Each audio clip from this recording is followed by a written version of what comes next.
ताजरान सिंध इत्तेहाद के चेयरमैन मोहम्मद काशिफ साबरानी ने हुकूमत सिंध से ताजरों को तहफ़्फ़ुज़ देने के लिए एक मरतबा फिर भीख मांग ली।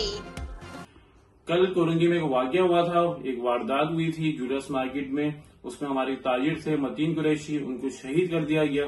उसके हम पुरजोर मजम्मत करते हैं और सवालिया निशान है जो हमारे महकमे हैं, जो सिक्योरिटी फराम करते हैं, पुलिस है, रेंजर्स है, कि सिक्योरिटी हमें क्यों नहीं दी जाती।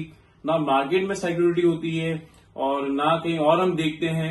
दिन दिहाड़े जो है वो एक वारदात होती है और एक नौजवान ताजिर मतीन कुरैशी को शहीद कर दिया जाता है।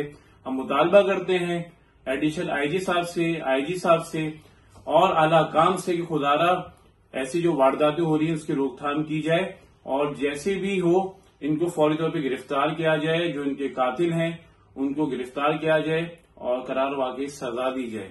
ये तो हम ताजिर जो हैं, हमारा जाहिर बात है, हम देख रहे हैं कि इसीलिए एक वारदात नहीं है, माजी में भी बहुत सी वारदातें हुई हैं।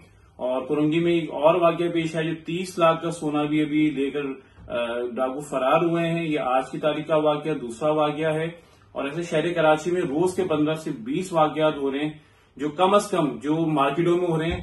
बाकी तो तादाद जो वाकयात हो रहे हैं तो उसका मजम्मत करते हैं और हम गुजारिश करते हैं, हम रिक्वेस्ट कर रहे हैं आईजी सिंध से, गुलाम नबी मेमन साहब से कि खुदारा आप देखें, गवर्नर सिंध साहब से, कामरान टिसोली साहब से और वज़ीर आला सिंध से मुराद अली शाह साहब से हम रिक्वेस्ट करें खुदारा आप देखें और जो हमारे मार्केट्स हैं उसमें सिक्योरिटी फराम की जाए और लोगों को तहफ़्फ़ुज़ दिया जाए, नहीं तो हम एहतियाज करने पर मजबूर होंगे।